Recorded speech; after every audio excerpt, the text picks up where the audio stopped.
Hi, this is Bill Jenkins, sold by Jenkins, and the number one question I received this week is, are we heading towards a market crash? Well, in return, I'll give you that answer.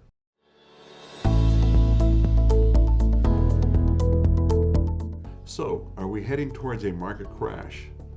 Well, the experts have 6 compelling reasons on why the answer is no. And number one is record low inventory. I'll give you an example. In 2007, at the start of that market crash, we had 29,000 homes on the market here in Las Vegas and Henderson. As of yesterday, we had 1,900. So obviously you can see with the law of supply and demand, that's simply not going to happen with a market crash based on inventory. Number two is for the very same reason. Builders can't keep up with the buyer demand.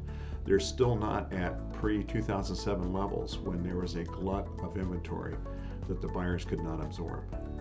Number three, rates remain historically low. Just last week, rates dipped below 3%, and experts are saying by the end of 2021, this year, rates should be no higher than 3.7%. And while that should quell some refinances, it's not going to affect home purchases. Number four, demographic trends are creating new buyers.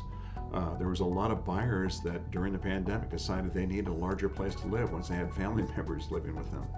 And also the other demographic is there's a huge buying pool of millennials, which are just the very beginning of their purchasing power, which are going to eclipse the size of the boomers purchasing.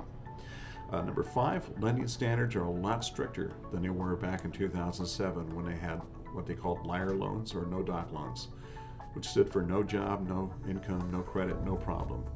And it created a glut of buyers that owned multiple properties that really had no business owning them.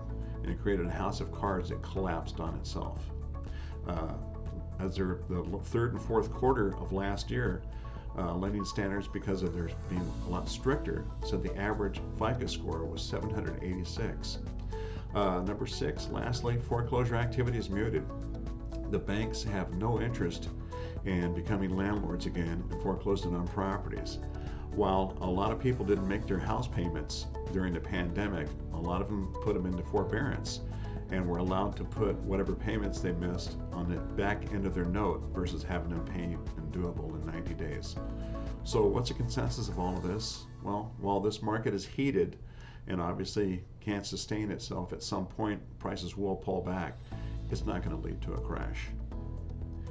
If you have any other topics or ideas or anything that you'd like me to create a video about, please let me know, and I'd be happy to do that for you. In the meantime, take care, and we'll talk soon.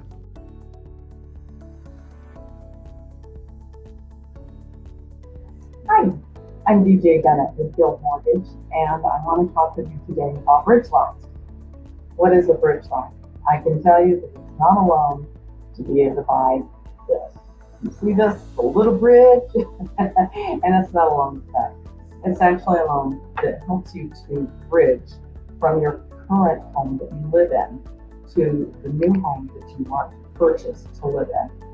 The advantage of a bridge loan is that you don't have to sell your current residence first or at the same time. So it's not like, oh boy, I've got to be out on the 3rd because that's when I'm closing on this house, and I can't go into the new house until the 5th because the sellers wouldn't close until the 5th.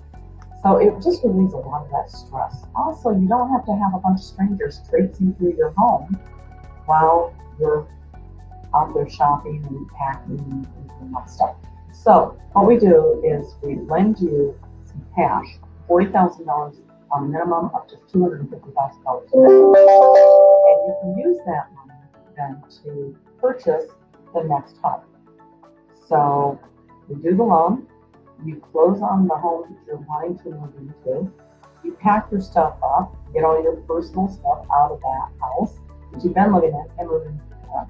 Now your realtor can go ahead and let the parting residence be shown to all those strangers that want to traipse through there and hopefully purchase your home. You do have to pay the bridge loan off within 6 months. So make sure that you do want to sell the house. You can't change your mind and go rent it out. Well, I guess technically you could, but you're going to have to pay that loan off within 6 months. The payments are interest only. You do have to have very good credit to be able to do this loan. by very good credit, meaning at least a 720 FICO score or higher. The payments are interest only, and at most you're going to make 6 payments because you have to pay it off within 6 months. So if you have more questions about this, I'd love to answer them for you. My phone number is 702-401-1108. Thank you for your time.